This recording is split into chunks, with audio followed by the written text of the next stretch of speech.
Hello, everybody, and welcome to today's interview. My name is Ursula. I'm from Croatia, and I'm reporting from the European Film Club. Today, I'll be interviewing Tomas Lemarquis, who played the main role in a European movie that's called NÓI ALBINÓI.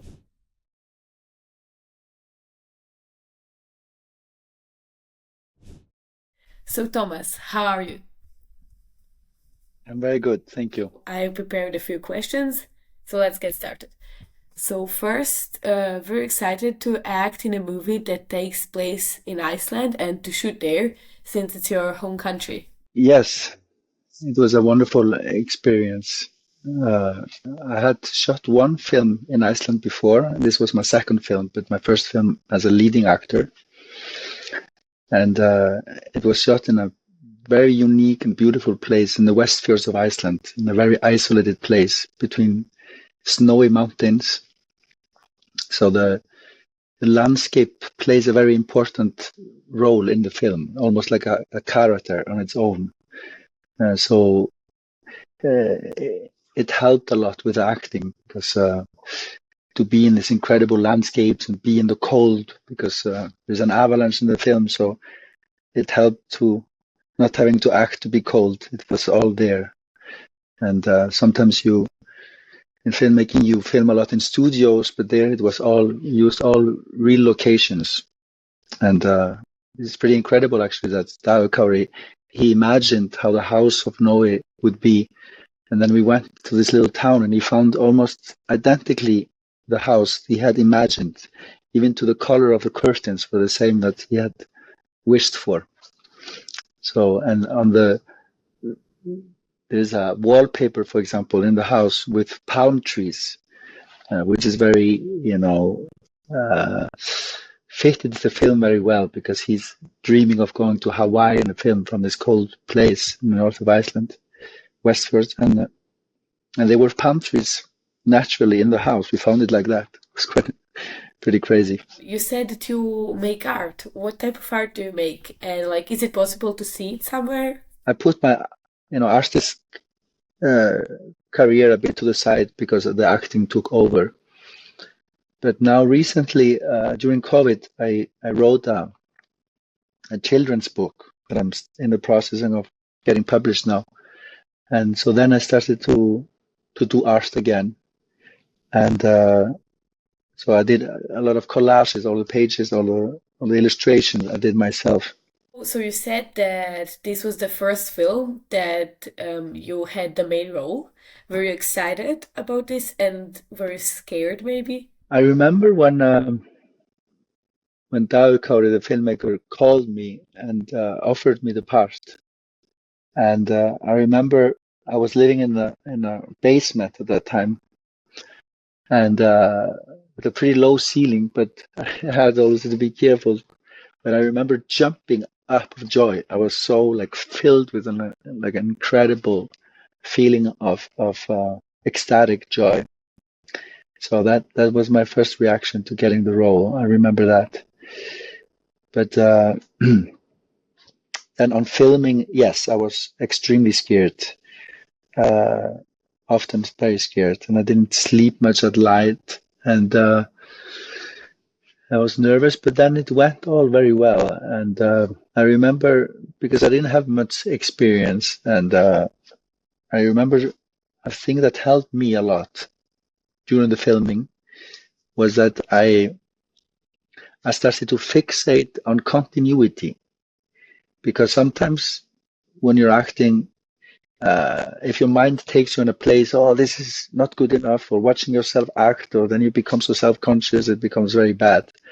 So to try to trick myself not to go into that kind of bad thoughts, I occupied my mind with being constantly fixated on things in my surroundings. So if Noah is smoking a cigarette, and in one scene it smokes, and this cigarette was maybe half smoked, then I was always thinking, okay, the next scene, next take, I need to do exactly the same. Or I put the glass on this place on the table, so I'm gonna see exactly where the glass is. So now I know in the next scene. So I kind of tricked myself not to be thinking about negative thoughts, just thinking about just being in the present here now, what's going on around me. And that helped me a lot, I remember. And it turned out really good. So, congratulations. And so, do you think that stories like NÓI's are maybe common for teens around the world? I think it's a very international, universal story. And I think that's why it spoke to so many people. And I think also it's a very timeless story. It's 20-year-old film now this year, but it could be 30, 40, 50 years old almost, or it could be also taken yesterday. I mean, it's very kind of, it's a little bit hard to point it down to a certain time.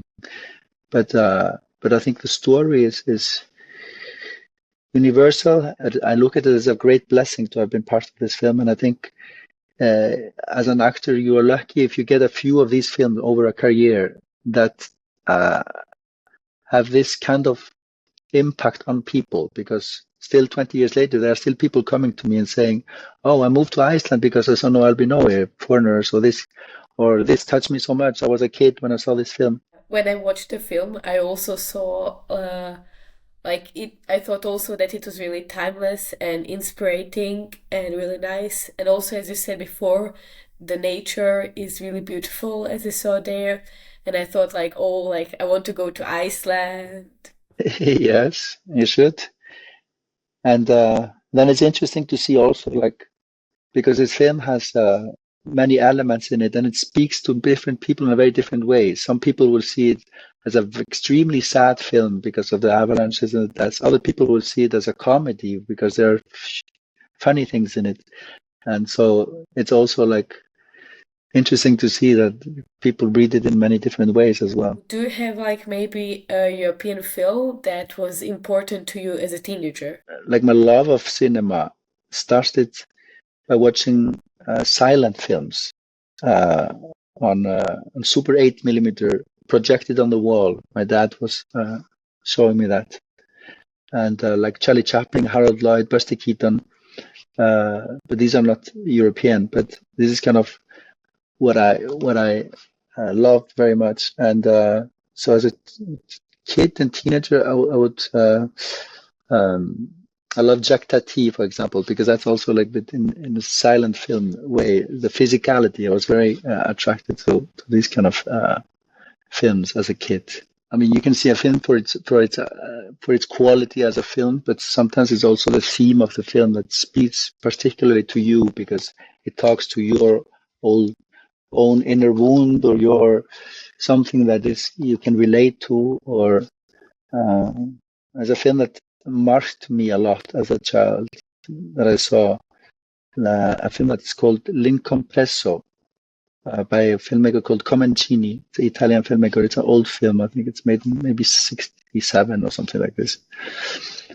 And it's a film about two boys that lose their mother, and the father think that it's going to be so harsh on the young boy, but then he doesn't really take notice that the little older boy is even maybe more sad and needs at least as much help.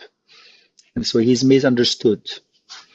So I think that's a theme that kind of touches me, and that's why also the role of NÓI ALBINÓI talked to me as an actor to do that, interpret that role, because he is also someone that is misunderstood and is maybe, like sometimes children that are exceptionally intelligent, but they maybe don't fit in their surrounding, that no one understands them really well, or so they don't find their place. So I'll then watch that movie because it sounds interesting. Also, do you have like a message or something that you would like to share with the audience? I think message would be just to look for authenticity, to be authentic, to be true to yourself and not trying to do something to please others, to fit in, or that's also true for life, but also for art making, to make art and to make something that is honest and true. And I think NÓI ALBINÓI has some of that.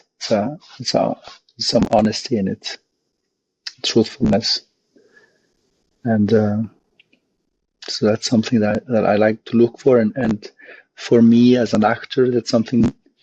It's a long journey to get there, and it takes a lot of work often. But when we are born, we are little children. They know how to breathe perfectly. They know how to be free. They know how to be totally authentic. And then with time, we start to experience shame. We start to experience, being shy. We experience a lot of things, that blockages and hindrances that we put on ourselves, that makes us not as free as individuals. We start to hold back. And these are also things that hold us back to be free as humans, but free as actors as well. And so I've been doing a lot of work with my acting coach, whose name is Kennedy Brown, which is an extraordinary teacher, and teaches a technique called the lucid body. And these are techniques, among others, to try to be more free and free in your expression, and the most as authentic as possible, and freeing up the voice to have an authentic voice as well. I don't know if it's very authentic today, my voice, because I almost lost my voice, so it sounds a bit weird maybe. At the beginning of the movie, Noi was eating like some kind of porridge. It was black with the plums or fruits and stuff. And I've already watched the movie 2 times, and I was already always like, what's that? And could you tell me what that is, and do you like it? And yeah. Yeah, it's kind of a plum porridge kind of thing. It's quite sweet. We eat it here, especially it used to be eaten quite a lot in Iceland. We don't see it so much anymore, maybe. I think we shot that take at least 20 something times, and I had to eat a lot of it.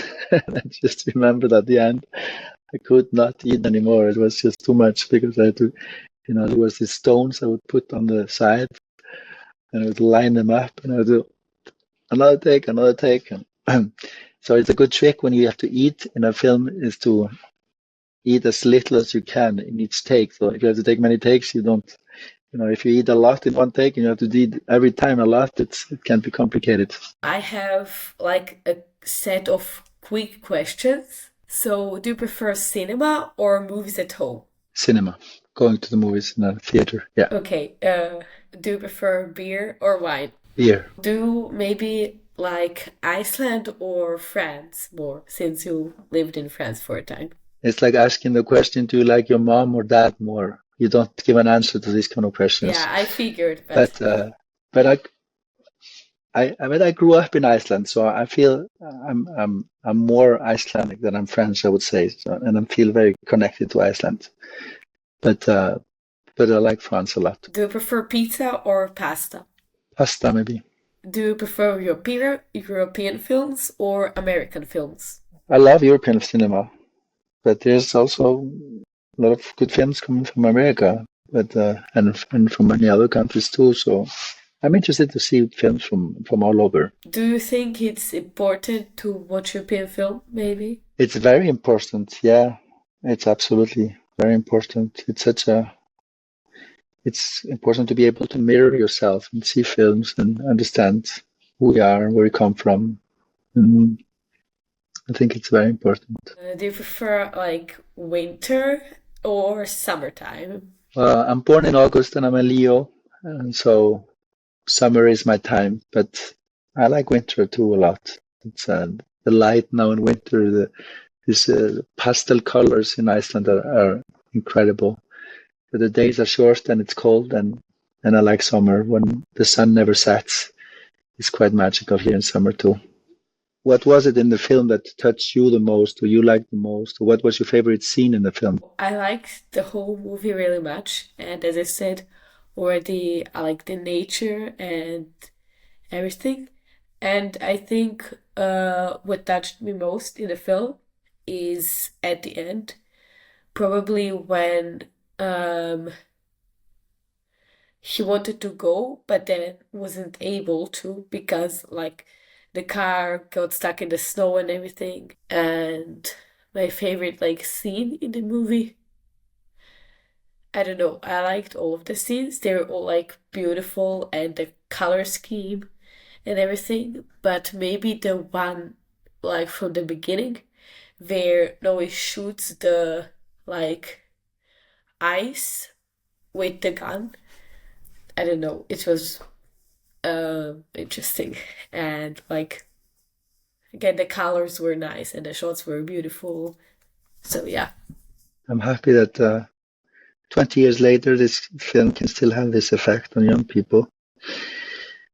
I can tell you a last little anecdote about because you mentioned the scene with the car. The car gets stuck, and it was uh, it was an old president's car. It used to belong to the president of Iceland. This car, it was used by a chauffeur to drive the president.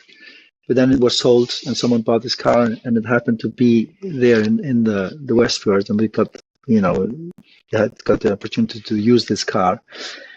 And I had never driven a automatic car before this scene, and I had to be driving in the snow, and the police was following, and it wasn't very easy to film it. And I remember that I was in the front, and in the back seat there was a sound man, and I think even I think the cameraman and the sound guy, they were both in the back seat. And I'm like, there's this stress, and the police is following, and I had to do it all right. I have to remember, okay, I have to put the gear, and then I have to put into park, and I have to run out of the car, and it was a little bit hectic. And so I stopped the car, and I put it in back gear, and then I ran out, and then the car was backing down the hill, and there was a cliffs underneath and the sea. So I was just looking at the car with the soundman and the camera guy potentially just falling from the cliff from the car. So I just managed to run back and jump in the car and put it in park. So it was quite a little bit of a stressful incident with the scene. Thank you so much for the valuable experience that I got from here and that the people who are listening or watching this got. And thank you for your time. And for the people watching, don't forget to follow us on Instagram, YouTube, and TikTok at European Film Club. And keep in mind that you can create your own film club today and start your amazing discovery journey through film. Goodbye and have a great day.